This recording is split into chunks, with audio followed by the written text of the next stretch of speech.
Bismillahirrahmanirrahim. Assalamualaikum warahmatullahi wabarakatuh.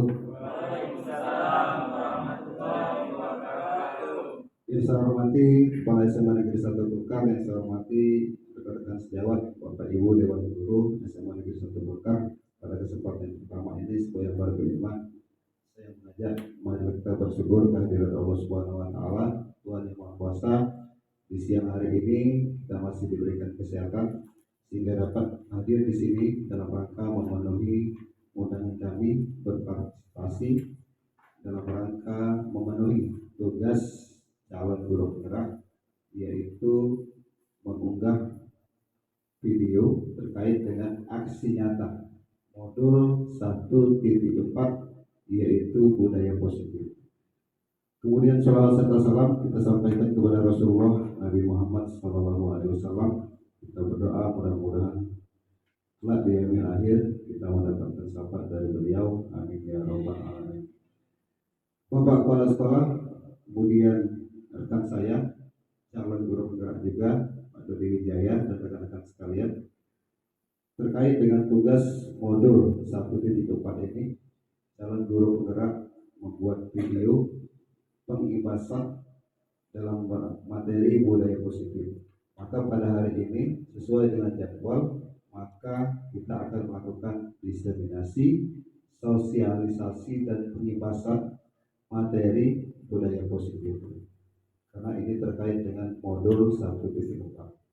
Kemudian sebelum kita mulai pada presentasi materi budaya positif, kita akan mendengarkan terlebih dahulu pengarahan dan sambutan dari Kepala SMA Negeri 1 Bekar. Pada Bapak Sejadah dan SPD MSI dipersilakan. Terima kasih Pak Jonda. Assalamualaikum Pak Andia. Assalamualaikum warahmatullahi wabarakatuh. Alhamdulillah, puji syukur kita panjatkan pada Allah. Hari ini kita semua masih diberinya nikmat sehat hingga bisa hadir memenuhi undangan pembuatan video tugas calon guru penggerak modul 1.4, yaitu pengibasan budaya positif di sekolah. Salawat dan salam tersampaikan kepada baginda Rasulullah. Allahumma sholli ala sayyidina Muhammad wa ala ali sayyidina Muhammad. Mudah-mudahan kita semuanya dan keluarga akan mendapatkan syafaat dari beliau. Amin. Allahumma amin. Bapak Ibu yang saya hormati, Pak Andia dan Pak Dodi sebagai calon guru penggerak yang sangat bersemangat hari ini memenuhi tugasnya, yaitu tugas 1.4 pengibasan budaya positif di sekolah, di mana untuk mencapai guru penggerak itu banyak sekali tugas-tugas yang harus diselesaikan, Pak. Itu dia, Pak ya. Antara lain ini pengibasan budaya positif di sekolah.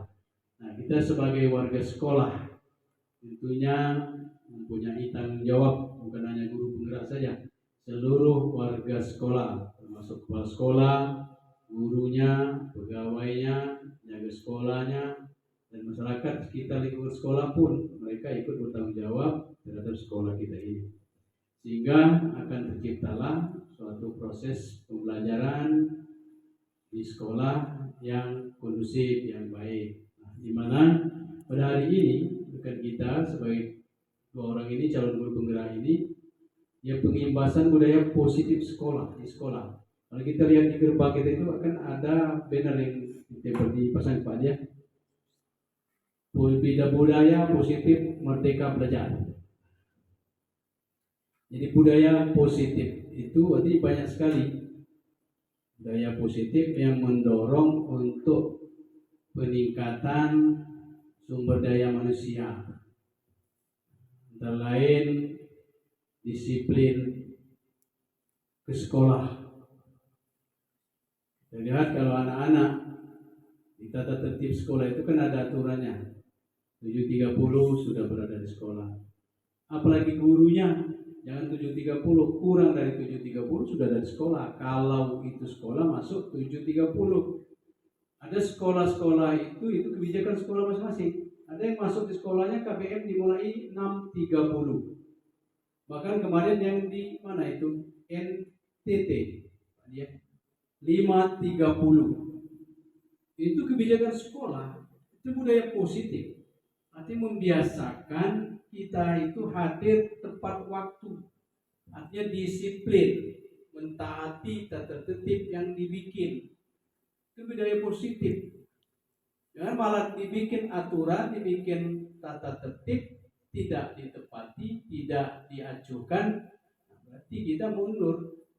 Bukan positif, bukan terjadi perubahan. Baik itu dalam disiplin diri kita masing-masing maupun kita mendisiplinkan anak. Dalam kegiatan KBM itu Bapak Ibu ya. Jadi tolong hari ini kita dukung rekan kita 2 orang ini. Ini mengibaskan budaya positif ini banyak sekali. Karena dalam pembentukan karakter siswa sekarang profil belajar Pancasila itu banyak sekali karakter-karakter yang harus ditanamkan harusnya sejak dini, mulai dari PAUD, TK, SD, SMP, dan sekarang itu di SMA. Nah, tentunya kelas mereka itu berbeda. Positif dalam arti kata sini yang mengarahkan mereka itu ke arah yang lebih baik, berbuat yang lebih baik, yang religi, yang inovatif, kreatif. Bukan datang sekolah duduk, datang dengar, catat, balik. Itu juga gurunya. Harus kita itu kreatif, inovatif. Kita sebagai motivator terhadap anak, gurunya lah malas, itu sudah disiplin. Jadi budaya positif itu sudah ada. Itu dari segi belajar, berpakaian, itu juga pakaian. Dituntut berpakaian itu yang rapi, bersih, indah. Termasuk gurunya, anaknya, bukan guru saja atau anak saja, dua-duanya dan warga sekolah. Budaya positif yang lain banyak juga, dilarang merokok di lingkungan sekolah. Tapi pemerintah membuat aturan Permendikbud nomor 65 tahun 2018 sebenarnya. Nah, dilarang merokok di lingkungan sekolah. Itu budaya positif. Dari segi tadi berpakaian, sikap, tingkah laku, sampai ada semboyan di sekolah itu 5S. Senyum, sapa, salam, sopan, santun. Mau tambahin boleh 7S, 8S, tergantung dengan kondisi sekolah masing-masing. Jadi itu Bapak Ibu mengenai budaya positif yang ada di sekolah ini. Ini gitu bina ini, gitu didik ini bukan meja, kursi, bukan manusia. Makanya ada istilah budaya positif. Ada peningkatan. Kalau mundur bukan positif ya, negatif. Seperti buang sampah. Itu sudah ada tempatnya, ada kotak-kotak sampah. Sekarang kita lihat anak tuh punya budaya positif, enggak dia bagus enggak? Sudah makan apa langsung digulung-gulungnya, diremas-remasnya, plastiknya langsung dibuang. Apakah mereka itu akan dengan kesadaran sendiri memasukkannya dalam kotak sampah? Pak Dodi ya. Kira itu Pak Andia dan Pak Dodi dan rekan-rekan sekalian, di dalam budaya positif di sekolah itu jadi banyak sekali hal-hal yang kita terapkan untuk pembentukan karakter bagi peserta didik kita. Kira itu saja. Mohon nanti bersabar kita ikuti kegiatan ini. Semoga hari ini kita semua mendapatkan keberkahan dan keridhaan bagi kita semua oleh Allah Subhanahu wa taala. Amin. Allahumma amin. Assalamualaikum warahmatullahi wabarakatuh. Terima kasih kepada Bapak Kepala Sekolah yang telah memberikan sambutan pembuka pada pembukaan aksi nyata 1.4. Baik, Bapak Kepala Sekolah dan Bapak Ibu Dewan Guru, saya akan mempresentasikan mengenai budaya positif. Budaya positif yang ada di dalam materi modul 1.4 ada 5 materi dalam budaya positif itu. Yang pertama ya, itu adalah mengenai motivasi, hukuman ya. Kemudian juga segitiga restitusi, budaya positif itu. Nah ini ya Bapak Ibu. Yang pertama adalah disiplin positif dan nilai kebajikan universal. Yang kedua, motivasi, hukuman, dan penghargaan, restitusi. 3, keyakinan kelas. 4, kebutuhan dasar manusia dan dunia berkualitas. 5, restitusi. 5, posisi kontrol. Dan keenam adalah segitiga restitusi. Yang pertama nanti akan bergiliran. Saya dengan Pak Dodi, saya disiplin positif, motivasi hukuman, keyakinan kelas. Nanti kebutuhan dasar manusia, restitusi 5 posisi kontrol dan segitiga restitusi akan disampaikan oleh Pak Dodi. Kita mulai yang pertama, yaitu disiplin positif. Disiplin ini berasal dari bahasa Latin disciplina, artinya pelajar, murid atau pengikut. Maka secara maknawi, disiplin itu kita harus paham betul alasan mengapa guru mengikuti atau murid mengikuti gurunya sesuai aliran atau ajaran tertentu. Nah ini disiplin. Kemudian Bapak Ibu, kita ada miskonsepsi terhadap disiplin ini. Jadi kita guru itu lebih mengutamakan, mempunyai pandangan menghubungkan kata disiplin itu dengan tata tertib, teratur, kepatuhan pada peraturan atau hukuman. Padahal tidak, ya. Disiplin itu sebetulnya, kalau hukuman itu adalah alternatif terakhir dalam rangka kita menegakkan disiplin. Itulah kita sering terjadi miskonsepsi. Kemudian tujuan daripada disiplin itu menurut Ki Hajar Dewantara dan pesan, bagaimana kita atau siswa itu belajar untuk mengontrol diri sendiri agar dapat mencapai tujuan mulia. Jadi dengan disiplin kita bisa mengontrol diri kita sendiri, bagaimana kita bisa mencapai tujuan yang kita ingin capai.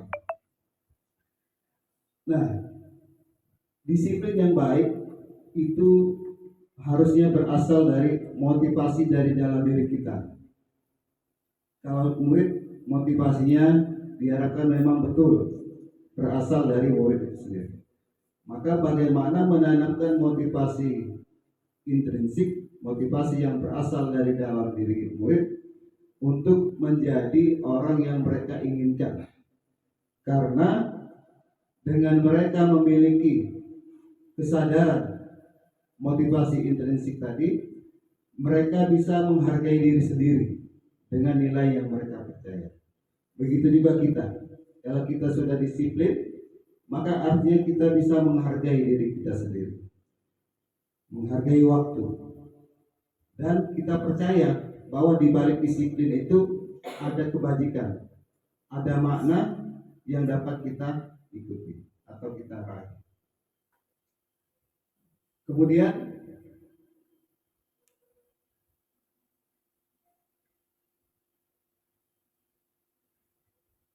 mengenai nilai kebajikan universal, tadi kita ketahui bahwa disiplin itu mencapai tujuan mulia, ya. Maka dengan tujuan mulia itu merupakan nilai mulia dari kita menghargai diri sendiri tadi, ya. Kita bisa memiliki, itulah tujuan mulia kita. Jadi disiplin itu bertujuan mulia sekali. Karena tujuan mulia, itulah nilai mulianya, nilai mulia dari disiplin.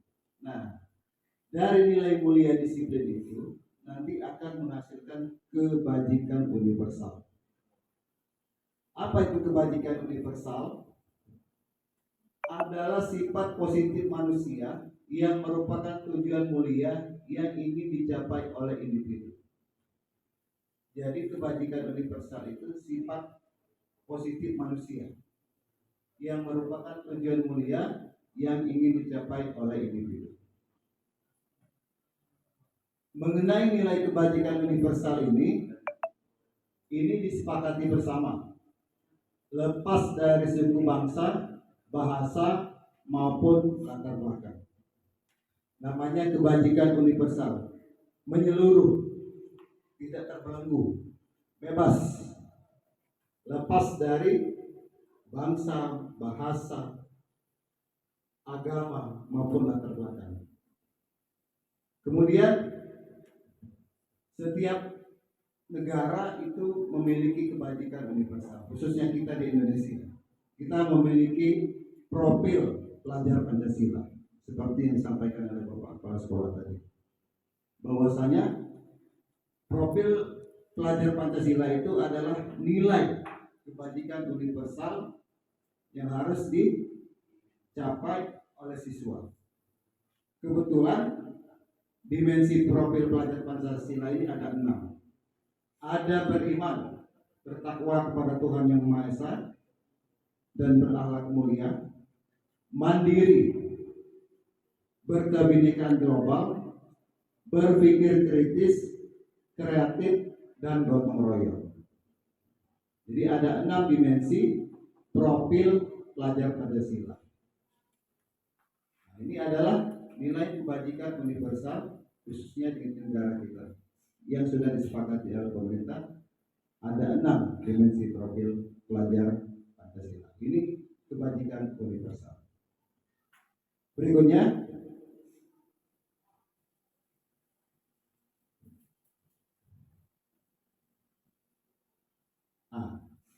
tadi mengenai disiplin.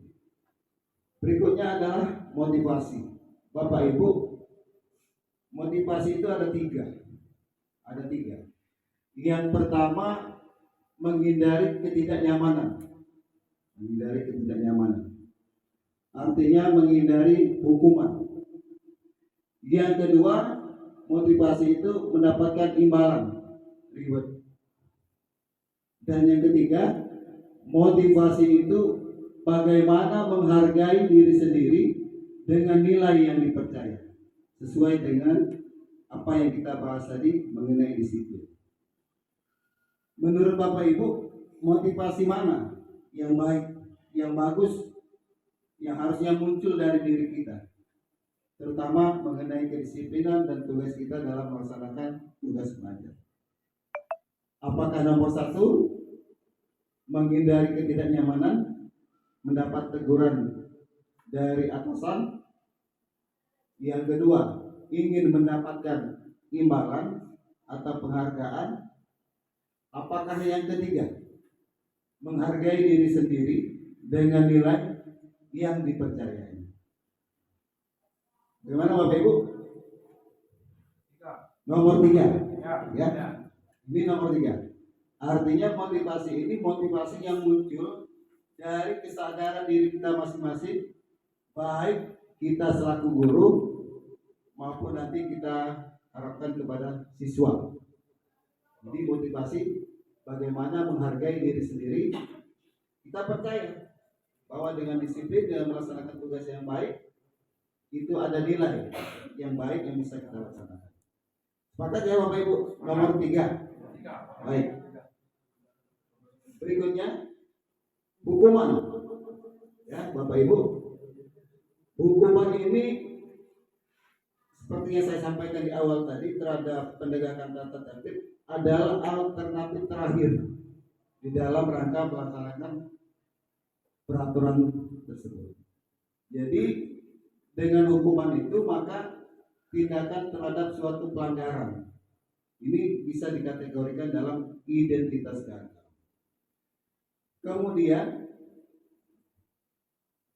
identitas gagal atau hukuman itu dia bersifat tidak terencana atau tiba-tiba.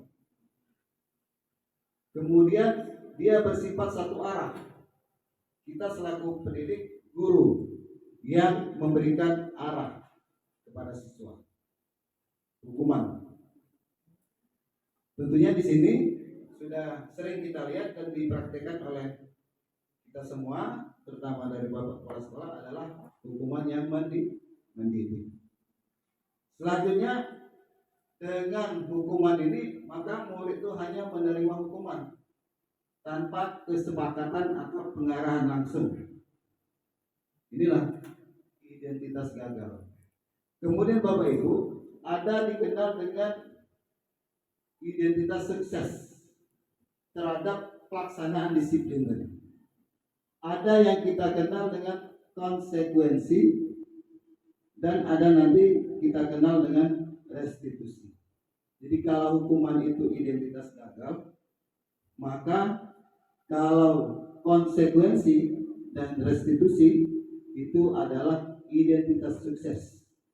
Nanti akan kita bedakan bagaimana konsekuensi dan bagaimana restitusi. Berikutnya, konsekuensi itu sudah terencana atau disepakati bersama, baik guru maupun murid. Anak-anak, besok kita silakan dikumpulkan tugasnya, ya. Sudah diberi tahu terlebih dahulu. Kemudian anak-anak menyepakati. Kemudian nanti pada saatnya besok anak-anak tidak bawa buku, tidak bawa tugas. Nanti akan diberikan konsekuensi. Kemudian sudah dibahas atau disetujui oleh kedua pihak tersebut. Kemudian siswa pun murid sudah mengetahui kalau saya melanggar konsekuensi ini sudah tahu hukumannya, sudah tahu konsekuensinya. Itu mengenai konsekuensi. Berikutnya, nah ini Bapak Ibu, kita akan belajar membedakan bagaimana hukuman dan konsekuensi. Nomor 1, mencatat 100 kali di dalam buku kalimat saya tidak akan terlambat lagi. Menurut Bapak Ibu, nomor 1 ini hukuman apakah konsekuensi? Hukuman, ya, hukuman. Mencatat 100 kali di dalam buku saya tidak akan terlambat lagi, saya tidak akan terlambat lagi. Itu hukuman. Yang kedua, menggantikan kertas tugas teman yang telah dicoret-coret. Seperti tugas tadi, sepertinya ini konsekuensi, ya, konsekuensi. Kemudian membersihkan tumpahan air di meja tulis karena tersenggol pada saat belajar.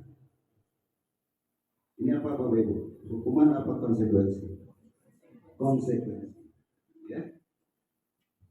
Ketiga, lari mengelilingi lapangan basket 2 kali karena terlambat 10 menit untuk pelajaran PJOK. Ini adalah beda tipis. Kita lihat kalimat terakhir untuk pelajaran PJOK. Ya, ini adalah konsekuensi. Kalau tidak ada kata pelajaran PJOK, baru ini disebut dengan hukuman. Jadi kita sudah mengaplikasikan, membedakan hukuman dan konsekuensi.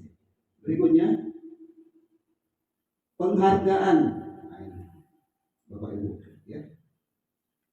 Dalam waktu pendek, jangka waktu yang pendek, sepertinya efektif penghargaan ini. Ya, efektif, berguna dalam rangka memacu motivasi dari siswa untuk bisa berhasil mengikuti pembelajaran kita dengan baik. Tetapi terkadang tidak efektif kalau dibuat dengan persyaratan-persyaratan. Itu tidak menjadi efektif penghargaan tersebut. Jadi silakan kalian lakukan tugas ini. Jadi kita berikan persyaratan-persyaratannya. Itu tidak efektif. Nanti kalau tidak kita buatkan lagi persyaratan, maka motivasi siswa kendor lagi, maka dia tidak efektif. Kemudian juga penghargaan itu juga merusak hubungan. Ya. Di sini maksudnya siswa, kalau kita pilih, oh kamu hebat, kemudian dilihat oleh siswa yang lain dia insecure, tidak percaya diri.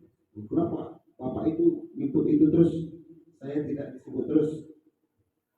Jadi nanti hubungan si A yang sering tidak disebut dengan kita sering sebut terus, itu akan merusak hubungannya. Itu penghargaan. Yang bagus bagaimana Bapak Ibu? Kita memancing siswa untuk memunculkan motivasi dari dalam diri dia sendiri. Seperti yang kita sudah bahas tadi mengenai disiplin tadi. Diharapkan muncul keyakinan dari dalam diri siswa sendiri bagaimana motivasi dia dalam mengikuti pembelajaran. Jadi tidak harus, oh besok ada pelajaran ini saya harus kumpulin. Tidak. Nanti kalau saya tidak buat, saya kena hukuman oleh Pak Merdi misalnya. Artinya motivasi dari dalam diri dia belum muncul di dalam melaksanakan proses pembelajaran tersebut. Berikutnya, ini keyakinan kelas, Bapak Ibu. Mungkin kita baru mengenal keyakinan kelas. Mengapa keyakinan kelas? Mengapa tidak peraturan kelas saja? Bapak Ibu, nanti silakan Bapak Ibu imbaskan kepada guru, siswa di kelas. Pada saat Bapak Ibu masuk ke kelas memberikan materi pelajaran, buatlah kesepakatan kelas pada saat Ibu mengajar tersebut. Datang harus tepat waktu, menghargai pendapat kawan, kemudian juga mengumpulkan tugas. Itu adalah kesepakatan kelas yang Bapak Ibu adopsi dari aspirasi siswa. Ternyata dari peraturan kelas yang sudah nanti Bapak Ibu sepakati dengan siswa, sesungguhnya peraturan itu, di balik peraturan itu ada keyakinan kelas, ada kalimat positif yang berupa keyakinan kelas tadi. Misalnya siswa datang tepat waktu, itu peraturannya. Di balik peraturan itu, datang tepat waktu tadi adalah apa nilainya? Tentu nilainya adalah disiplin. Disiplin itulah keyakinan kelas. Jadi kita menanamkan kepada siswa, jangan hanya memahami teks kalimat peraturan kelas saja, tetapi pahami apa di balik kalimat peraturan kelas tersebut. Kemudian, mengapa adanya keyakinan kelas penting untuk terbentuknya sebuah budaya positif? Agar apa? Agar kelas kita itu pada saat kita mengajar, prosesnya berjalan dengan baik, dengan budaya positif tadi. Dengan adanya motivasi intrinsik dari dalam diri siswa, baik disiplinnya, motivasinya, dan keyakinan kelas siswa tersebut. Kemudian bagaimana mewujudkan sebuah keyakinan kelas itu yang efektif? Tentunya di sini dibutuhkan kesepahaman dari guru dan siswa. Makanya di dalam pelaksanaannya diajak musyawarah, diberikan ruang kesempatan pada siswa apa saja peraturan kelas kita, kemudian di balik peraturan itu apa makna keyakinan kelasnya itu, kemudian juga harus berkolaborasi, bekerja sama guru dan siswa dalam rangka melaksanakan keyakinan kelas tersebut. Berikutnya,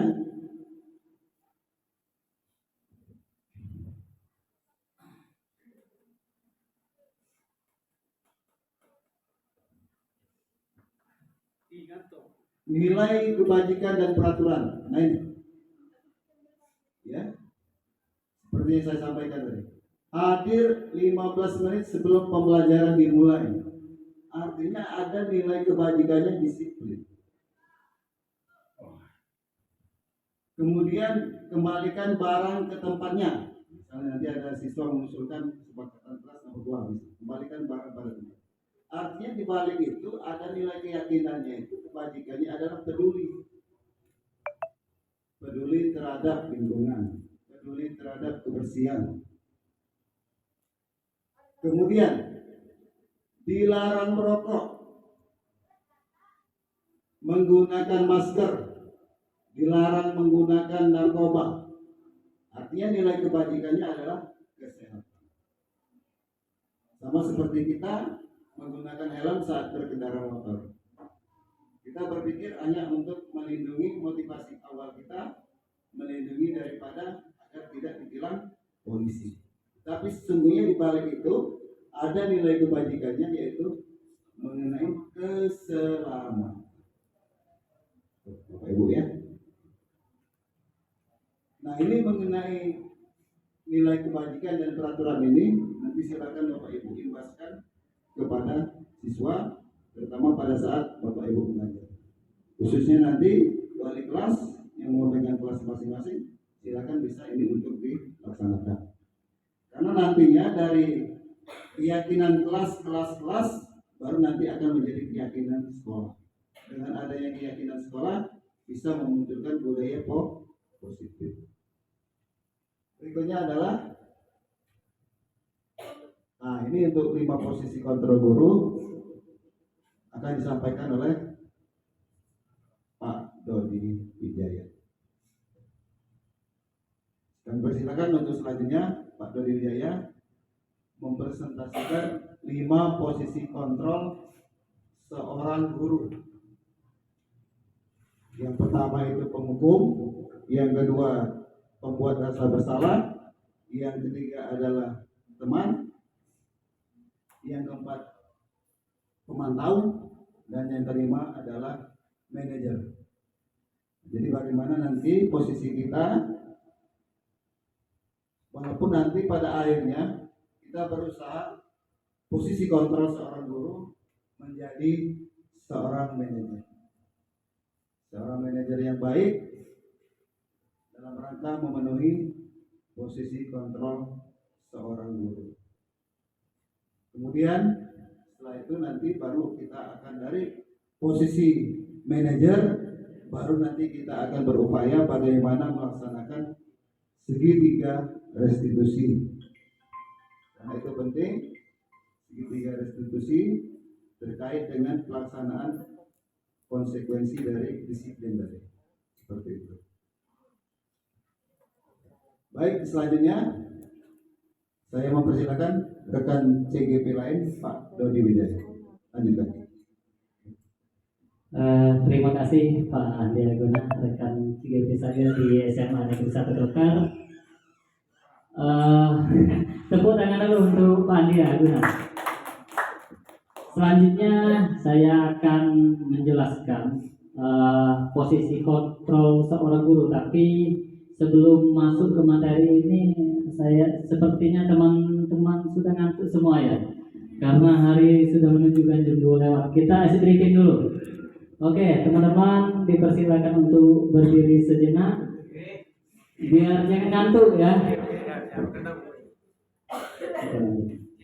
Oke, sudah siap semua ya? Ice briefingnya yang ringan-ringan saja, yang penting kita bergerak, jangan bubuk. Oke, dengarkan. Kalau saya melempar remote AC ini artinya tepuk tangan, tetapi kalau tidak melempar tidak usah. Oke, Bapak Ibu ya.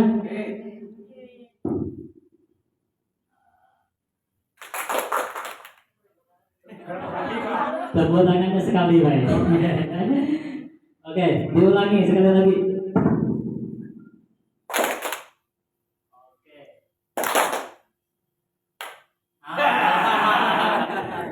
Itu masih ada yang ada arti. Ada yang tepuk tangan berarti promosikan. Oke, sekali lagi ya kita fokuskan.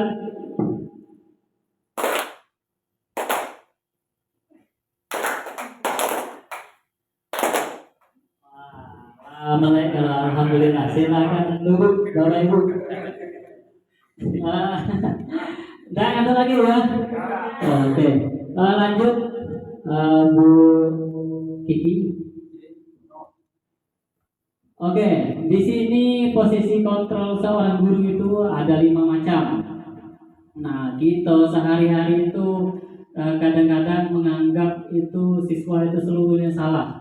Padahal di sini belum tentu baik dari perkataan maupun fisiknya. Pertama, posisi kontrol seorang guru itu penghukum. Penghukumnya macam mana? Misalnya Adi telat datang ke sekolah. Artinya Pak gurunya ngomong, kamu ini selalu saja telat. Artinya dia membuat penghukum seolah-olah kita guru itu selalu benar, padahal siswa itu ada alasannya ya. Yang kedua, pembuat merasa bersalah. Nah, kalau pembuat rasa bersalah ini, oh kata kamu terus yang telat, Alfi terus yang telat. Artinya siswa itu merasa bersalah. Oh, seolah-olah aku yang salah. Kemudian teman. Nah, kalau posisi teman dia beda lagi. Kemudian sebagai seorang pemantau. Nah, artinya kalau sebagai seorang pemantau, artinya Aldi, misalnya sepatu kamu hari ini warna putih. Nah, seharusnya di SMA kita itu tidak boleh pakai sepatu 100% warna putih, artinya 80% harus hitam. Itu sebagai pemantau. Kemudian yang bagus itu posisi seorang guru itu adalah seorang manajer. Artinya kita berada di posisi yang paling atas ya. Di sini nanti kita lihat dulu videonya biar kita jelas posisi kita sebagai seorang guru ini di mana. Ya, oke Bapak Ibu, silakan Bu Kiki memutar ke video. Kita nonton dulu video.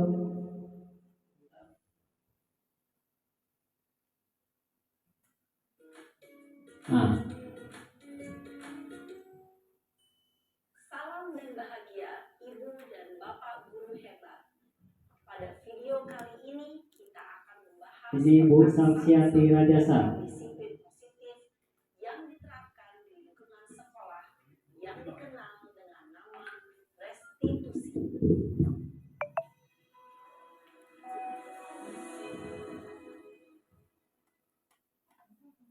Restitusi dikembangkan oleh pakar pendidikan Diane Gosson, berlandaskan pada teori kontrol Dr. William Glaser.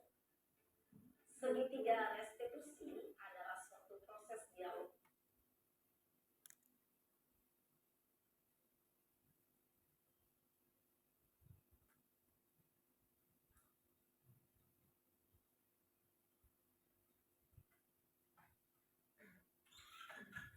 Tunggu ya di fase apa?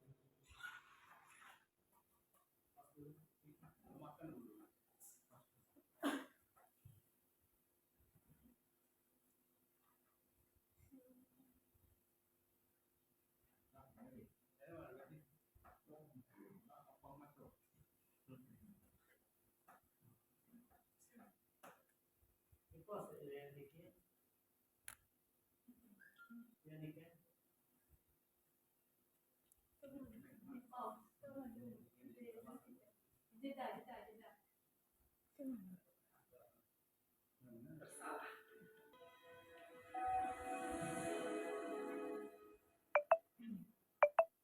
Lima posisi kontrol itu adalah: 1. Posisi penghukum. 2.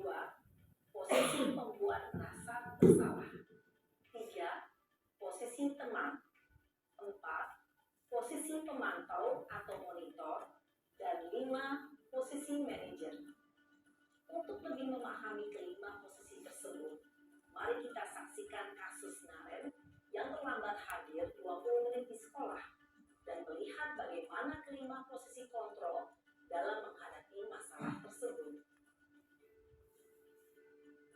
Ini sebagai penghukum, jadi ini gurunya.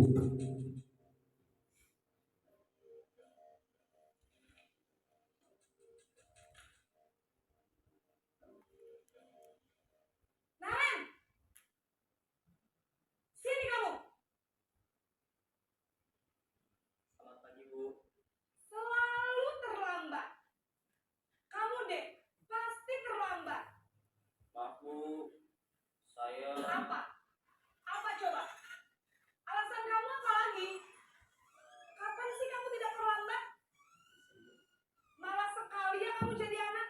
Saya Dasar pemalas. Gak kapok-kapok sih kamu. Sudah berapa kali terlambat? Sana, kamu keliling lapangan basket 2 kali. kenapa saya harus keliling lapangan basket, Bu? Kenapa? Kamu melawan ibu? Berani-beraninya jawab. Sudah terlambat, masih berani jawab pula. Sekarang, keliling lapangan basket 5 kali sekalian.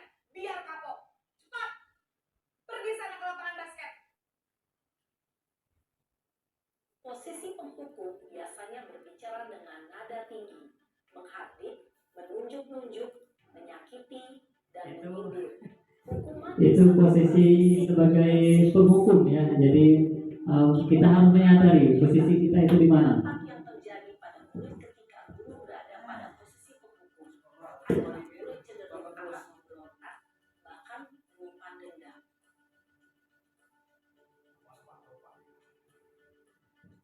Oke, ini pembuat rasa bersalah. Jadi Bapak Ibu kita bisa praktekkan ya nanti.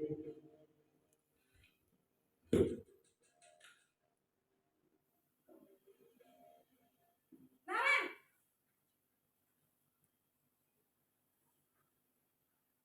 Selamat pagi, Bu. Naren. Kamu kenapa terlambat lagi, nak?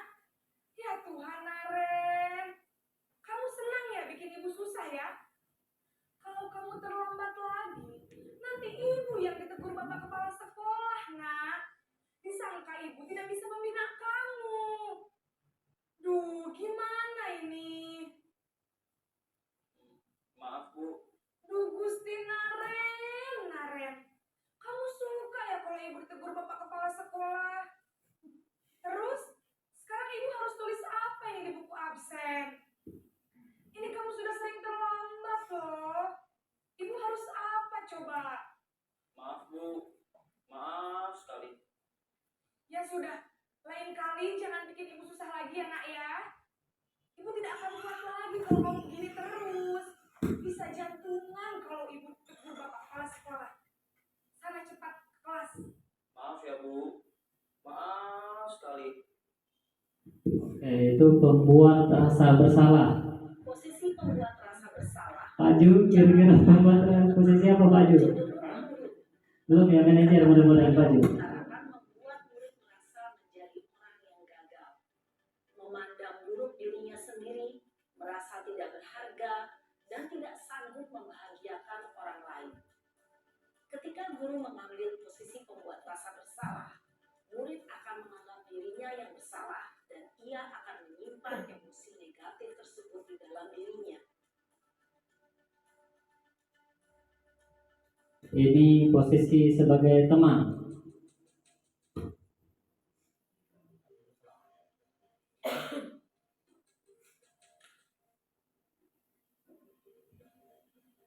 Naren!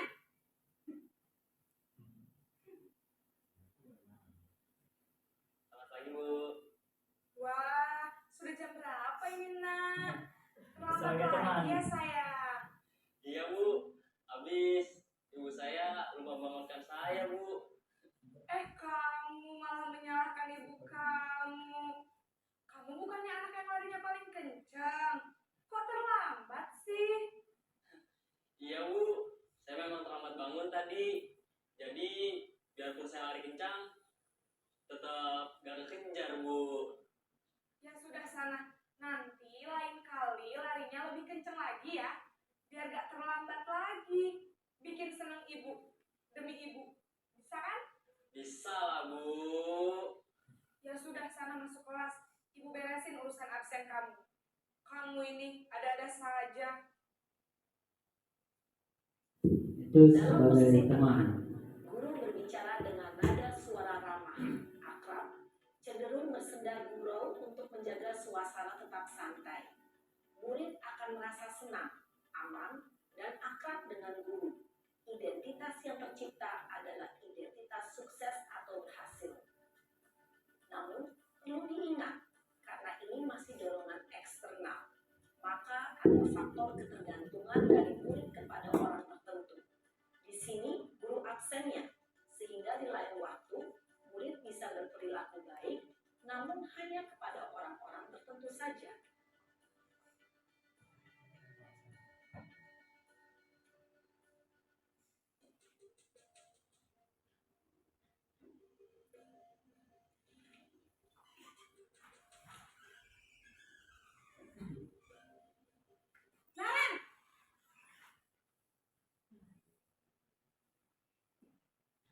pagi, Bu.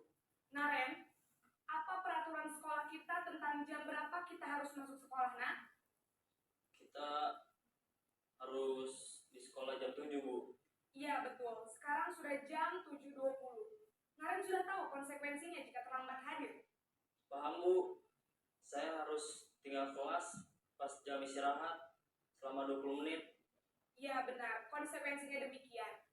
Jadi nanti jam 9.30 pas istirahat, kamu harus tinggal di kelas, kerjakan tugas tambahan untuk ketertinggalan kamu, ya? Baik, Bu. Posisi pemantau mengandalkan penghitungan atau data untuk mengontrol murid. Guru mengarahkan murid berdasarkan peraturan dan konsekuensi. Seorang pemantau menunjukkan bahasa tubuh dan ekspresi wajah yang datar dan cenderung formal.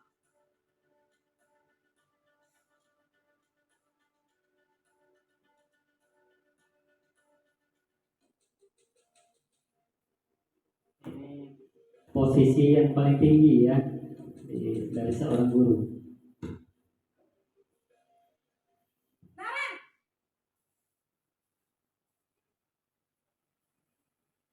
Selamat pagi, Bu. Selamat pagi, Naren.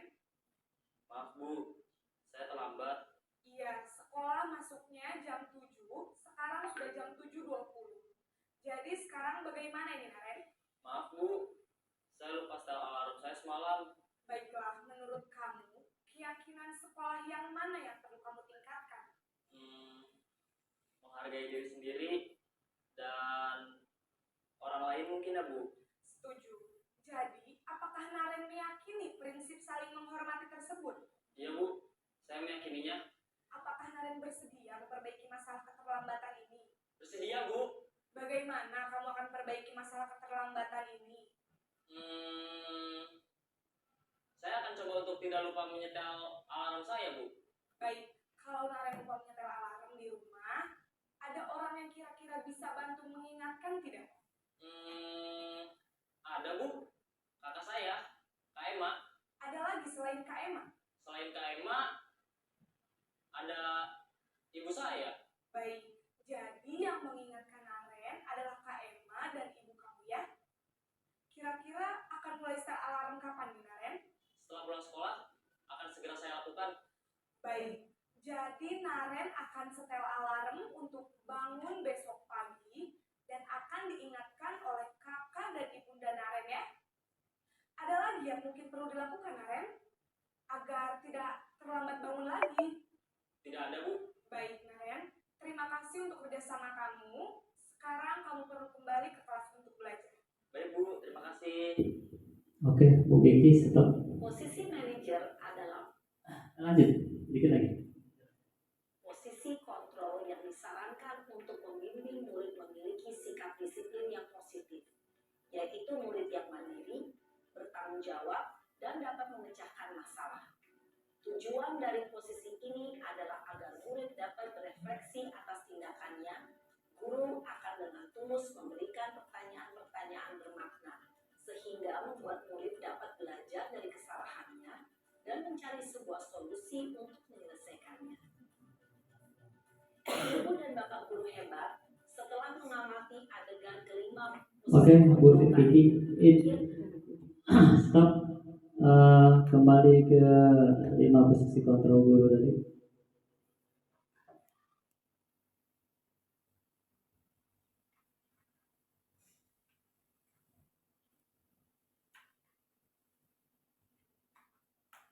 Full kan Bu Vicky, layar di bawah. Oke, dari video tadi Bapak Ibu, itulah posisi kontrol kita sebagai seorang guru. Artinya ada 5. Yang pertama penghukum, yang kedua pembuat rasa bersalah, yang ketiga teman, yang keempat pemantau, dan yang paling bagus itu ialah posisi manajer. Kalau penghukum kata-katanya agak kasar, jadi itulah yang harus kita sebagai seorang guru kita harus pelajari posisi mana yang paling bagus. Artinya tidak mesti kita ngomong kasar, mencemooh siswa. Jadi cara-caranya ada menanyakan kesepakatan kelas, membuat dia sendiri untuk menyadarinya kesalahan-kesalahan yang ia lakukan tadi. Kira-kira posisi kita sebagai seorang guru, Pak Ju, sebagai apa? Nomor 5 ya, mudah-mudahan. Manajer. Oke, baik sekali. Jadi teman-teman semuanya, mulai besok kita harapkan untuk diterapkan kita sebagai guru itu sebagai posisi manajer. Nah, pertanyaannya, kalau terlambatnya seperti tadi banyak, mungkin 10-20 siswa bagaimana? Jadi mungkin ya berbagi. Kita tanyakan kalau posisi manajer, kita tanyakan jam masuk kita berapa, keyakinan kelas yang dilanggar dia apa, misalnya kedisiplinan itu. Kemudian kita membuat dia menyadarinya atas kesalahan siswa tersebut. Jadi dia sendiri yang menyadarinya. Jadi ada niat dari hati dia sendiri. Kemudian lanjut ke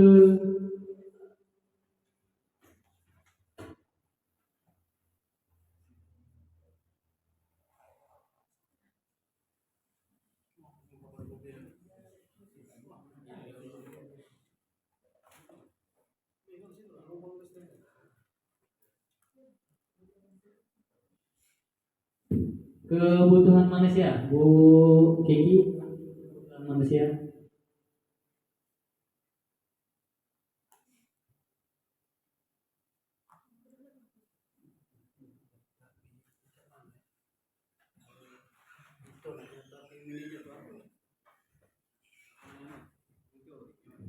Oke, Bapak Ibu, lanjut ke kebutuhan dasar manusia.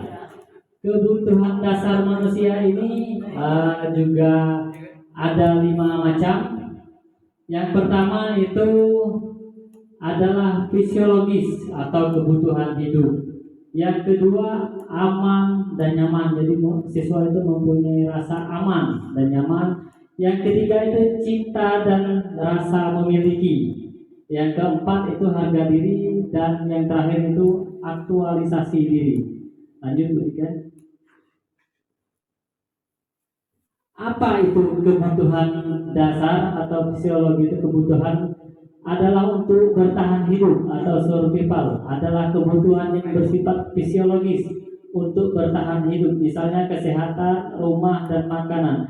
Di sini kebutuhan bertahan hidup ini ya otomatis siswa kita kalau tidak makan pagi-pagi otomatis dia akan lesu, lalu tidak semangat untuk belajar. Kemudian misalnya juga rumah, kalau rumahnya juga terjadi kebanjiran, kebakaran, otomatis siswanya juga akan patah semangat ya. Jadi ini yang kita lihat. Kemudian makanan, ya makanan, kesehatan, otomatis kalau kesehatan ya jangan seorang peserta didik, murid kita, seorang guru juga kalau tidak sehat otomatis tidak akan sempurna untuk mengajar. Kemudian kebutuhan yang kedua itu adalah kebutuhan akan rasa aman. Jadi untuk langkah ketiga selanjutnya seorang individu harus memiliki kebutuhan pada tingkat ini. Jadi menjelaskan bahwa kebutuhan akan rasa aman ini meliputi rasa aman secara fisik maupun emosional. Contohnya anak-anak yang lebih membutuhkan pendampingan orang tua, ini kalau SD ya, untuk kewaspadaan diri. Atau kita di sekolah biar rasa aman itu seperti apa? Contohnya ya apa aja Bu? Rasa aman kira-kira di sekolah. Yang jelas kalau disiplin, kalau rapi ya, siswanya bagus, kalau otomatis aman. Kalau siswanya rapi, bersih, rajin belajar, kalau aman, insya Allah. Kemudian posisi yang ketiga itu adalah kebutuhan sosial. Ya. Yang namanya manusia itu adalah makhluk sosial. Jadi tidak bisa hidup dengan sendirinya. Dia membutuhkan cinta, kasih, sayang, dan memiliki hak kepemilikan terhadap suatu hal. Contohnya itu menjalin pertemanan dengan individu lain. Artinya anak-anak di sekolah kita itu membutuhkan jiwa sosial, persahabatan, pertemanan antar kelompok, antara yang satu dengan yang lainnya. Kemudian yang ketiga, yang keempat, kebutuhan mendapatkan penghargaan. Nah, di sini harga itu harga diri itu berasal dari diri sendiri maupun orang lain. Nah, harga diri dibagi menjadi dua, yang bentuk menghargai diri sendiri dan penghargaan orang lain. Kalau yang namanya penghargaan, ya setiap orang mungkin membutuhkan penghargaan atau ya, tapi kata Pak Andi tadi ya Pak ya, kalau kita menghargai seorang guru, menghargai siswa kita itu hati-hati. Jadi kadang-kadang membuat rasa kecemburuan. Artinya di sini, kalau di sini mendapat penghargaan, menghargai diri sendiri. Misalnya siswa itu tepat waktu, masuknya tepat waktu itu menghargai diri sendiri, ya, atau mengganggu orang lain. Kalau telat, otomatis dia mengganggu teman sekelasnya. Kemudian lanjut, kebutuhan nomor 5 itu kebutuhan untuk mengaktualisasikan diri. Kebutuhan diri ini merupakan kebutuhan yang paling tertinggi. Aktualisasi ini dapat diartikan sebagai wujud sesungguhnya untuk mencerminkan harapan serta keinginan seorang individu terhadap dirinya sendiri. Contohnya cita-citanya jadi apa, itu untuk mengaktualisasikan diri. Kemudian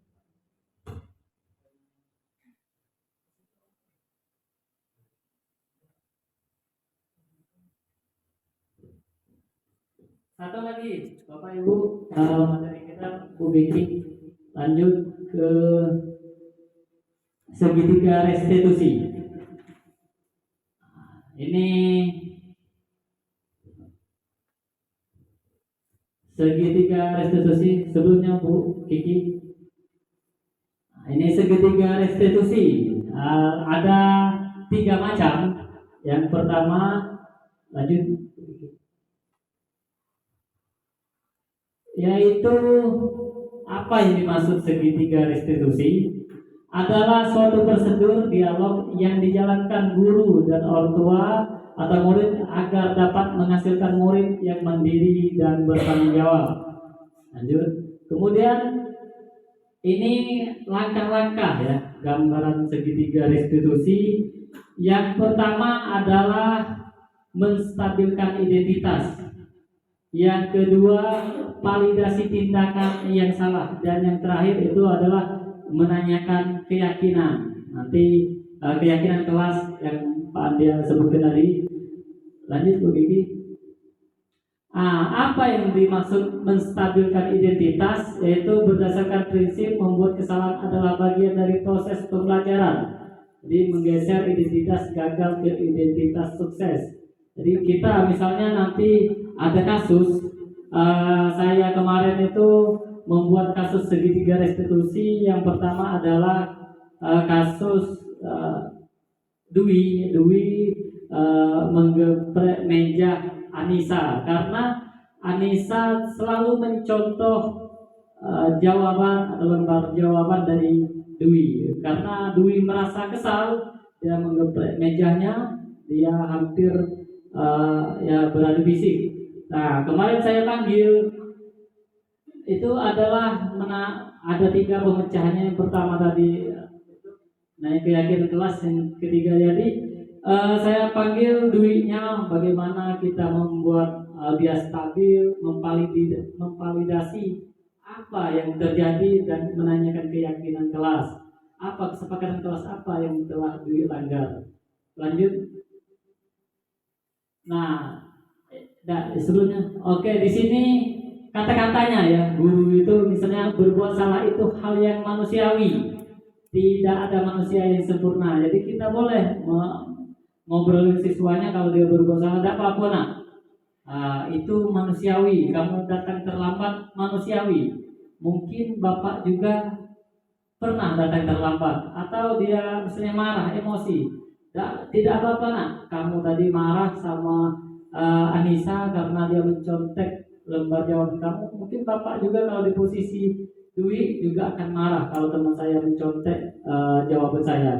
Kemudian kita pasti bisa menyelesaikan permasalahan ini. Ya, yakinkan dari siswa tersebut. Nah, kita bisa. Kemudian lanjut. Yang kedua adalah validasi tindakan yang salah. Nah, berdasarkan prinsip setiap perilaku berupaya memenuhi suatu kebutuhan tertentu, guru akan bergeser dari pemikiran stimulus respon menjadi proaktif, sehingga dengan mengenali dan mengakui kebutuhan murid akan memperbaiki hubungan dengan murid. Itu contoh kata-katanya, Bu Kiki. Lanjut, Bu Kiki. Contohnya itu kamu bisa saja akan melakukan hal yang lebih buruk tanpa kamu tidak melakukannya. Kamu pasti punya alasan mengapa melakukannya. Nah, misalnya dia mengeprek meja tadi, kita tanyakan, kamu pasti punya alasan mengapa kamu marah sama Anissa tadi. Lanjut. Yang ketiga adalah menanyakan keyakinan kelas. Di sini setiap kelas seharusnya itu membuat kesepakatan kelas. Jadi siswa-siswa itu selain peraturan sekolah atau keyakinan sekolah, kami menyebutnya di guru penggerak ini keyakinan sekolah, itu ada juga keyakinan sekolah, ada juga keyakinan kelas. Jadi membuat keyakinan kelas. Di sini misalnya tadi adalah tidak datang tepat atau terlambat, membaca doa sebelum dan sesudah pelajaran, itu contoh keyakinan kelas. Masih banyak lagi keyakinan kelas. Nanti setiap wali kelas atau guru mapel boleh membuat keyakinan kelas sebelum pelajaran. Lanjut. Ini adalah apa nilai yang kita percaya dari kelas atau sekolah kita. Nah, nilai-nilai universal apa yang telah kita sepakati. Jadi contohnya tadi dia melakukan atau datang terlambat tadi, apa keyakinan kelas yang telah dilanggar? Contohnya di disiplin, artinya dia telah melanggar disiplin. Ini Bu Kiki, tolong ada video segitiga restitusi tadi.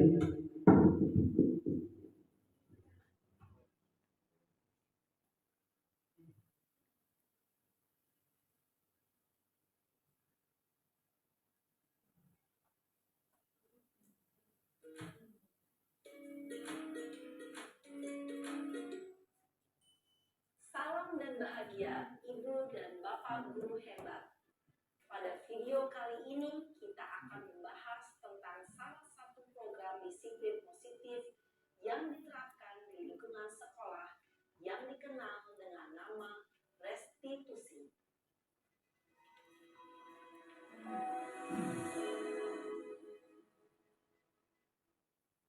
Restitusi dikembangkan oleh pakar pendidikan Diane Gosson, berlandaskan pada teori kontrol Dr. William Glaser. Segitiga restitusi adalah suatu proses dialog yang dijalankan oleh guru atau orang tua agar dapat menghasilkan murid yang mandiri dan bertanggung jawab. Pada saat guru di posisi manajer, aspek yang dikembangkan pada murid adalah motivasi intrinsik, sehingga penanaman nilai-nilai kebajikan dapat tumbuh dan berkembang menjadi suatu kebiasaan positif yang akhirnya membentuk karakter murid. Proses dialog ini terdiri dari 3 langkah yang digambarkan pada ketiga sisi pada segitiga restitusi. Sisi pertama adalah menstabilkan identitas. Sisi yang kedua adalah validasi tindakan yang salah. Dan sisi yang ketiga adalah menanyakan keyakinan. Ibu dan Bapak guru, berikut ini akan ditunjukkan bagaimana seorang guru berada dalam posisi manajer menggunakan penerapan segitiga restitusi.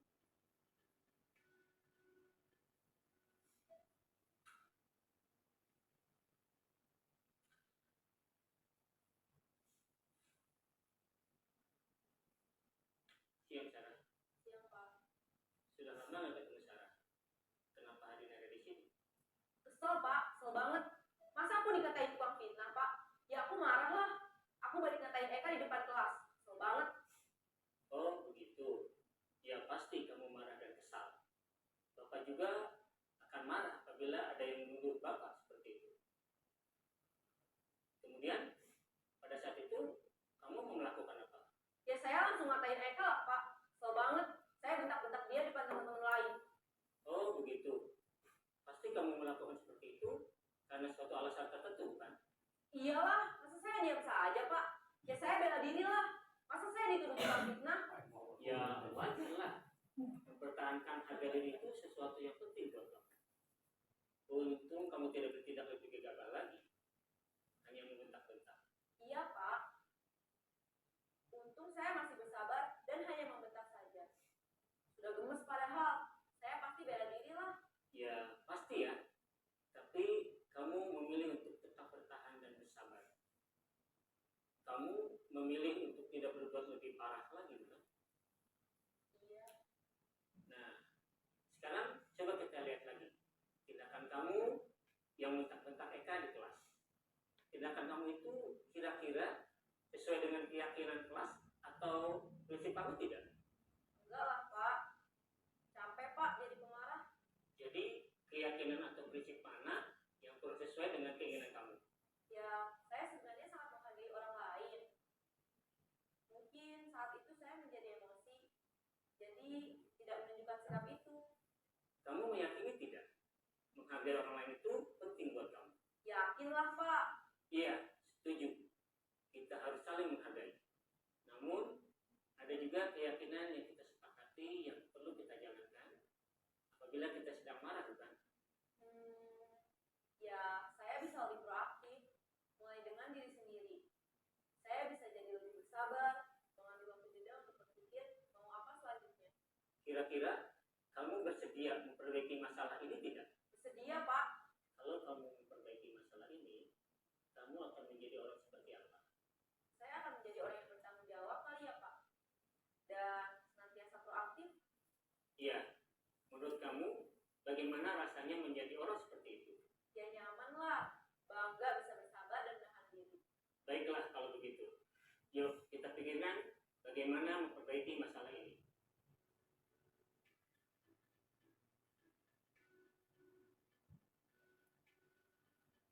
Ibu dan Bapak guru hebat.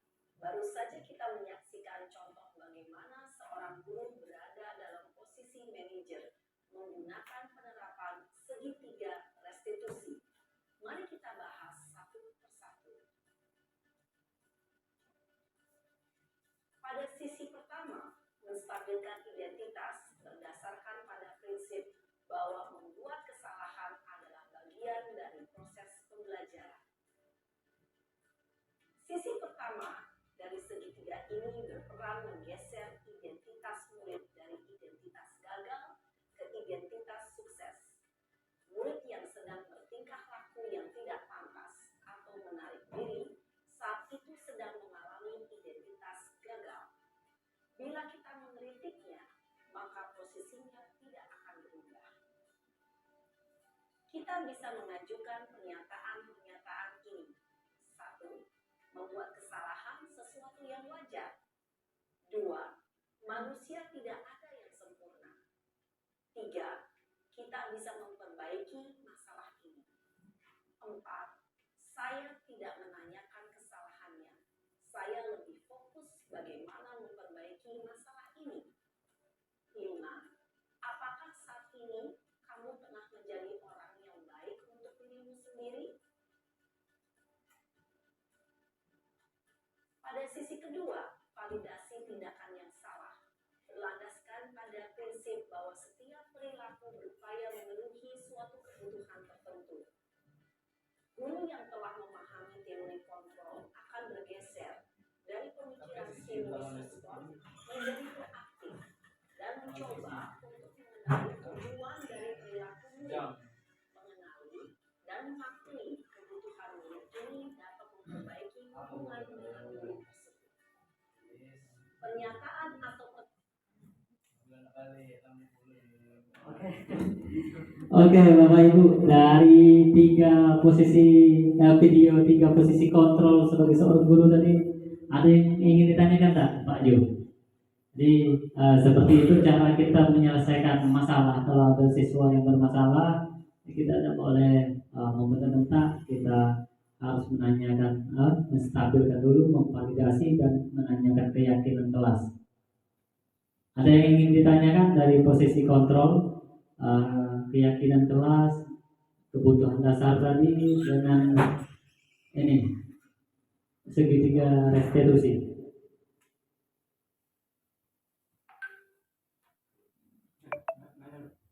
Oke, Pak Ju ingin bertanya.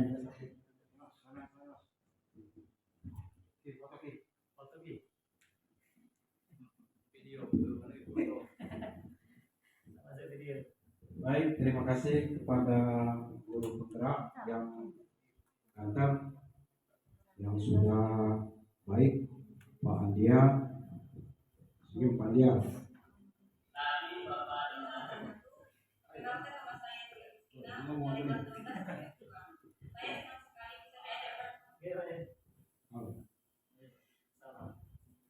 Setelah mengikuti paparan demi paparan, yang menjadi fokus kami adalah yaitu 5 posisi kontrol guru ini. Nah, dari 5 posisi kontrol guru ini kami sepakat bahwa posisi yang ideal itu adalah memposisikan diri sebagai manajer. Namun dalam hal ini dari kelima poin 5 posisi kontrol itu, apakah sudah masuk ke dalam posisi manajer kelima-limanya itu?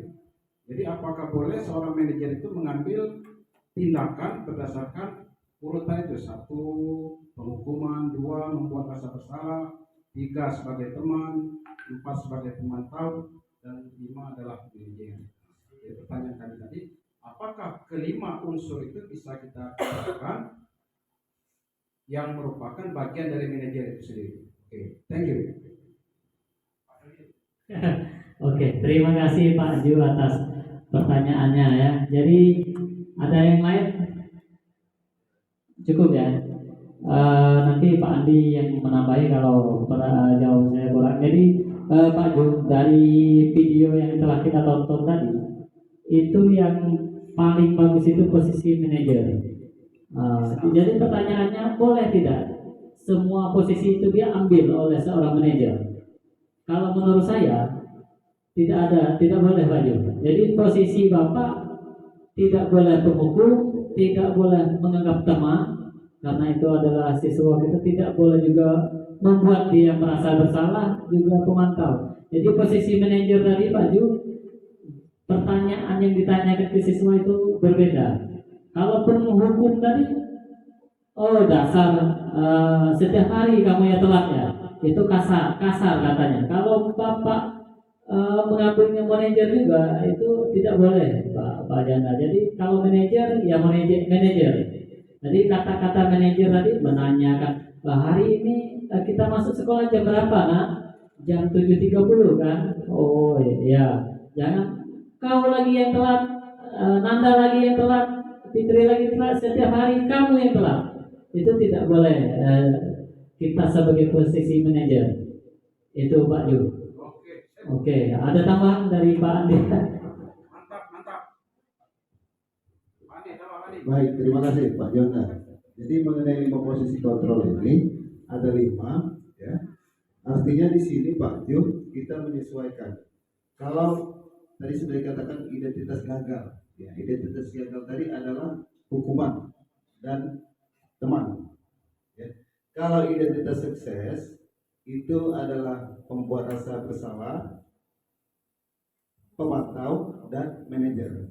Nah, diharapkan kita ini melaksanakan posisi sebagai manajer. Ya, jadi ya, untuk kamu. Terima kasih. Untuk penutup, kita memberikan kesempatan kepada Bapak Kepala Sekolah untuk closing statement menutup acara kita pada siang hari ini.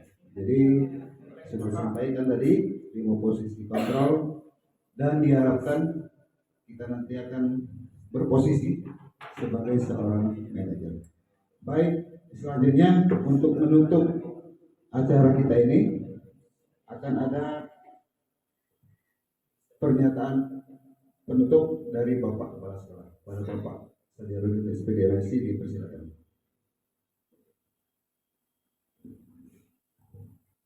Terima kasih Pak Andia, Pak Dodi sebagai calon guru penggerak. Mudah-mudahan jangan lagi jadi calon nanti, ya. jadi guru penggerak.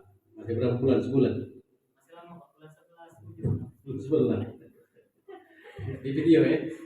Sebulan 11 Islam ini bulan 7, 8, 9, 10. Sesuailah yang jadi guru penggerak itu harus yang di bawah 50. Kalau yang dari pojok 50 itu apalagi sering pensiun, nah sudah KO dia. Jadi Bapak Ibu, sebagai penutup pada hari ini mengenai pembuatan video pengimbasan budaya positif di sekolah, banyak sekali tadi penjelasan yang disampaikan oleh Pak Andi Aguna maupun Pak Dodi Wijaya. Yang terakhir tadi mengenai posisi kita sebagai guru itu di sekolah itu. Posisi kita yang paling baik di situ adalah sebagai manajer. Ya. Jadi manajer karena kita ini di dunia pendidikan, karena yang dihadapi itu manusia, tapi untuk pendidikan apalagi zaman sekarang Pak Dodi ya. Dunia maya, kamera, video di mana-mana. Kalau terjadi kesalahan sedikit saja kita bisa diviralkan.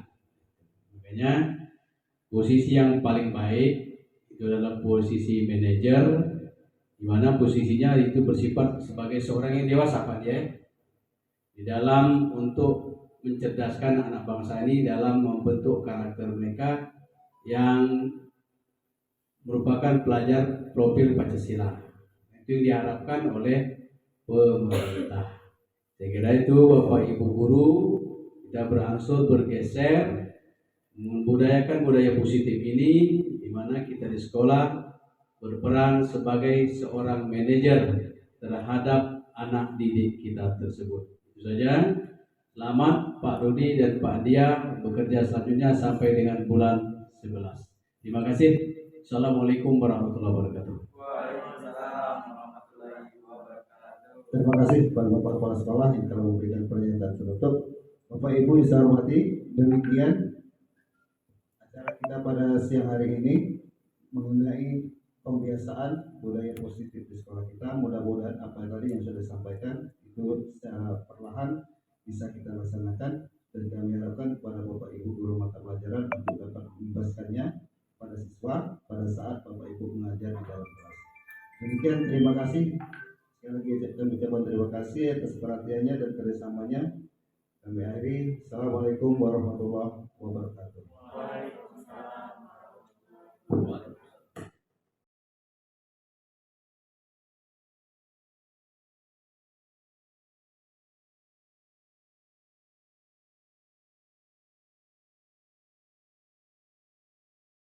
Waalaikumsalam warahmatullahi wabarakatuh. Selamat siang. Ya. Aduh, ini kelihatannya masih lesu ya karena sudah siang. Sudah ini ya Bu, sarapan? Sudah Pak. Alhamdulillah. Jadi anak-anak hari ini Bapak akan membuat kesepakatan kelas dan keyakinan kelas. Kenapa dibuat? Ya karena supaya kelas kita tertib. Andai kata anak-anak pakai sepeda motor, itu wajibnya memakai apa coba? Helm. Biar apa ada helm itu? Biar menjaga keselamatan. Tapi kalau terjatuh kepala kita anak-anak. Kesepakatan kelas kita juga untuk apa kita buat? Untuk tata tertib di sekolah kita. Nah, baiklah, sebelum kita mempelajari masuk ke materi pembelajaran, Bapak ingin membuat kesepakatan kelas dulu ya, dan kelas. Nah, yang pertama, anak-anak silakan. Ini ada stick note, ada dua warna. Yang pertama itu adalah warna oranye, itu letaknya nanti di kesepakatan kelas. Kemudian warna kuning ini adalah di keyakinan kelas. Nah, sebelum anak-anak nulis kesepakatan dan keyakinan kelas ini, Bapak mau tanya, coba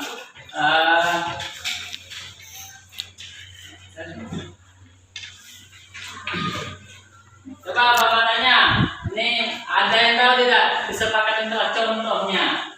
Nah, anak-anak tahu tidak? Coba peribahasa contoh kesepakatan kelas inginnya seperti apa? Oh ya, mengerjakan tugas yang diberikan oleh guru. Ada lagi yang ingin menambahkan untuk kesepakatan kelas kita? Aku, Pak. Siapa namanya? Erwin. Erwin. Coba kesepakatan kelas kita inginnya yang seperti apa? Gotong royong, Pak, agar keluar bersih. Oke, mantap. Tepuk tangan untuk Erwin. Jadi, kita gotong royong ya untuk menjaga kebersihan kelas. Ada lagi yang ingin menambahkan? Ayo. Ya, siapa namanya? Ipan. Apa yang Ipan inginkan untuk kesepakatan kelas kita? Oke, jadi karena sekelas kita ini ya, biar menjaga kebersihan, benar kata Ipan tadi, melepas sepatu sebelum masuk ke kelas. Jadi seluruhnya itu tidak ada yang pakai sepatu di dalam kelas. Jadi ya anak-anak harus rajin ganti kaos kaki biar jangan saudara. Kemudian setelah ini seluruhnya sudah ada ya sebenarnya.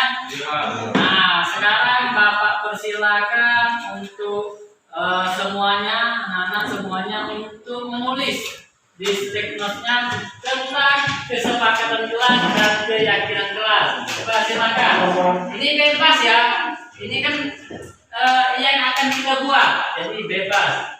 Nanti kita baru tentukan. Oke, Bapak persilakan untuk menulis di statementnya.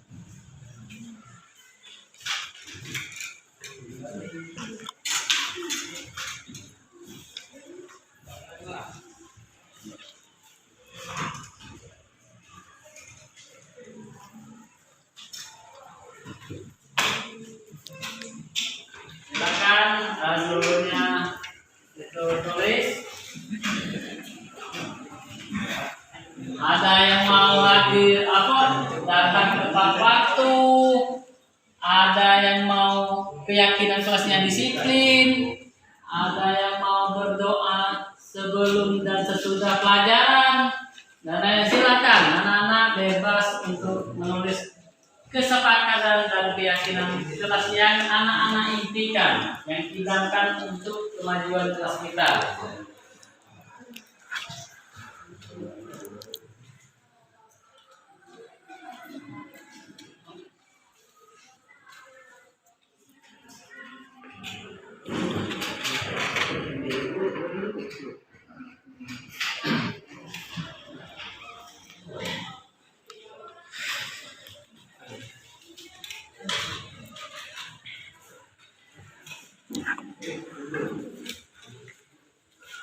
Oke anak-anak, apakah sudah selesai?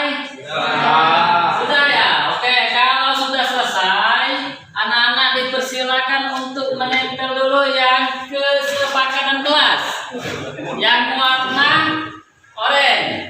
Oke, silakan maju ke depan, tempelkan tiketnya satu persatu ya, tempel sini. Nah, rapi-rapi. Oke, sebelahnya boleh.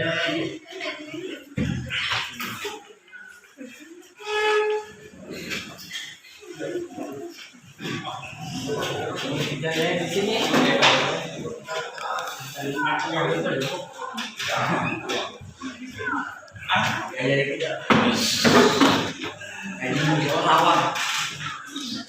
Di sini. Sudah seluruhnya sudah ditempel ya yang kesepakatan kelasnya. Sekarang Bapak kasih kesempatan untuk keyakinan kelas yang warna kuning, silakan ditempel kelasnya.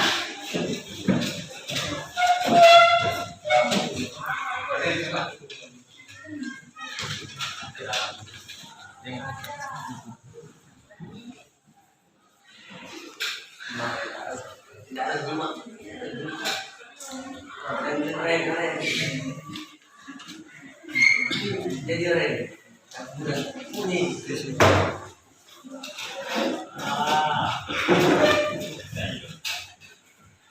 lagi? Selesai ya? Oke, silakan duduk. Coba Bapak suruh perwakilan kalian untuk maju ke depan. Satu ya.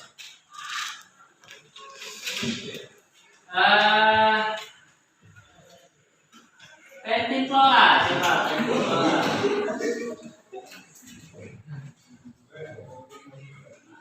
Oke, kesepakatan kelas. Tolong dibacakan kesepakatan kelasnya. Ini satu. Tidak boleh menggunakan HP saat jam pelajaran. Oke, sepakat tidak? Kalau jam pelajaran, kecuali ada sesuatu yang penting, tidak boleh menggunakan HP. Sepakat tidak? Oke ya, kita Bapak ambil satu, artinya tidak boleh menggunakan HP saat jam pelajaran. Yang kedua, silakan. Datang tepat waktu, sepakat? Oke, tidak ada paksaan ya, jadi datang tepat waktu jam berapa? Pertama jam 7.30, jadi ketika 7.30 seluruh siswa tidak ada lagi yang di jalan. Seluruhnya sudah ada di kelas. Oke. Sebelum masuk kelas, anak lepas. Sebelum masuk di dalam kelas ini, seluruhnya lepas sepatu. Oke, sepakat? Ini jawabannya di sepatunya ya. Oke, terima kasih. Lanjut ke yang keempat. Berpakaian rapi. Yang cowoknya dimasukkan, rambutnya juga pakai jilbab yang rapi. Semangat kita berpakaian rapi. Oke, lanjut.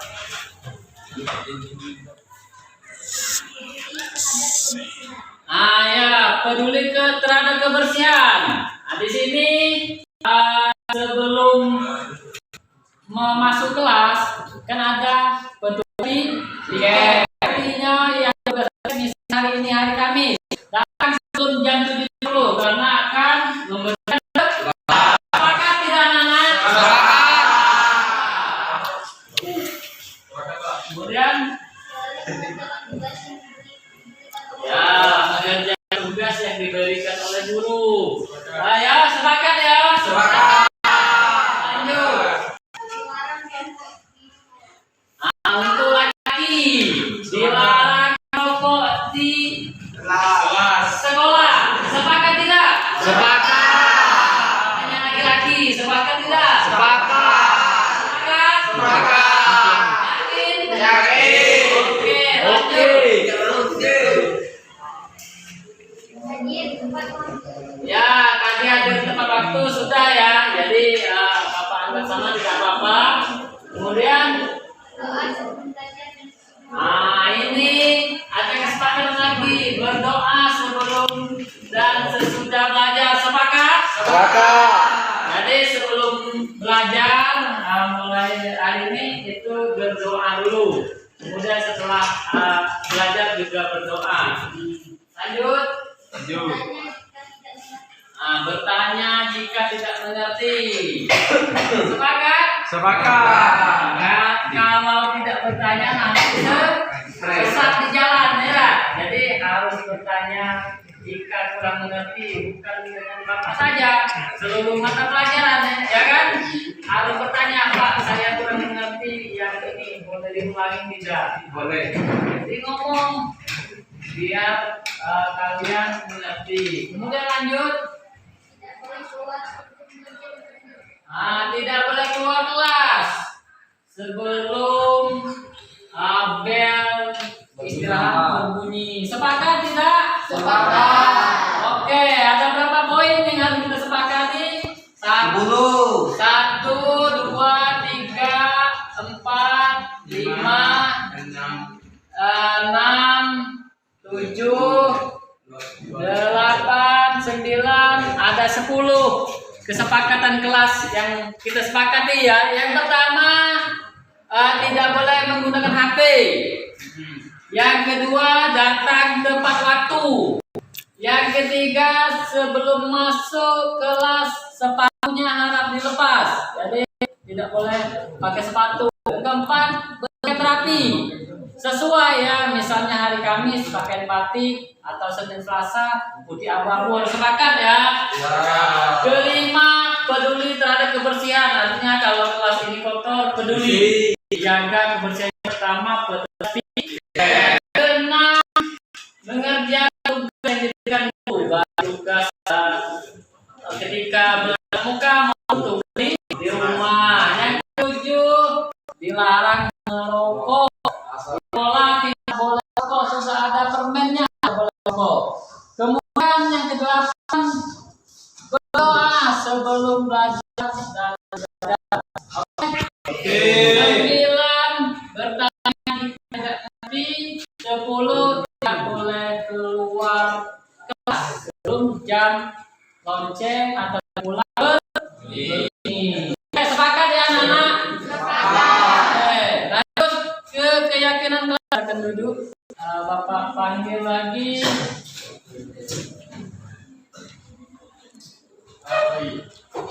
Rekreasi Boy, sini boy. Oke, Bapak minta lagi ya kepada untuk membacakan keyakinan kelas. Jadi setelah adanya kesepakatan kelas, kita akan membuat keyakinan kelas. Di sini apa keyakinan kelasnya? Yang pertama gotong royong. Gotong royongnya apa? Coba contohkan. Jaga kebersihan kelas. Ada tadi untuk menjaga kebersihan kelas. Kemudian Menjaga kebersihan kelas. nah ya, ini termasuk juga ya keyakinan menjaga kebersihan kelas. Yang ketiga, Saling membantu sesama. saling membantu sesama pelajar. Artinya kalau ada yang tidak tahu itu dibantu. Kalau ada yang sudah mengerti, membantu. Kemudian, yang keempat, saling menghargai dan menghormati. Misal yang berbeda agama itu harus kita hormati. Ya, berbeda jawaban kita harus saling menghormati. Yang tidak boleh mengejek, tidak boleh menghina, ya kan? Misalnya rambutnya panjang, keriting, yang lurus, ya kan? Tidak boleh saling menghina, saling menghormati. Kemudian lanjut. Disiplin tadi masuk di keyakinan kesepakatan kelas kita ya. Datang tepat waktu. Kemudian Kerjasama menjaga kebersihan kelas. ya tadi sudah menjaga kebersihan kelas itu sudah. Kemudian Dan menempatkan barang kepada tempat. menjaga dan meletakkan barang pada tempatnya. Kita kan ada rak sepatu di luar kan? Kalau masuk kelas sepatunya dilepas, ditempatkan di rak sepatu di depan kelas kita ya. Oke, silakan anak-anak. Selalu menjaga kebersihan kelas. Ya, silakan menjaga kebersihan kelas boleh. Oke, silakan duduk kembali. Baiklah anak-anak, itu saja kesepakatan dan keyakinan kelas kita. Ada yang ingin ditanyakan? Gak ada, Pak. Terima kasih ya. Sama-sama. Kalau ada salah, Bapak minta maaf. Assalamualaikum warahmatullahi wabarakatuh. Waalaikumsalam warahmatullahi wabarakatuh.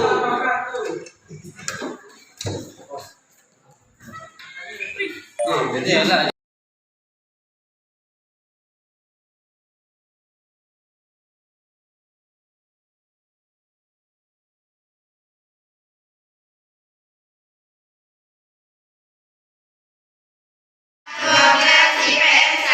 mata pelajaran geografi sepakat dengan kesepakatan kelas kami. 1. Berdoa sebelum dan sesudah pelajaran. 2. Datang tepat waktu. 3. Selalu mengerjakan tugas yang diberikan guru. 4. Tidak boleh menggunakan HP saat jam pelajaran. 5. Dilarang merokok di lingkungan sekolah. 6. Berpakaian rapi. 7. Bertanya jika tidak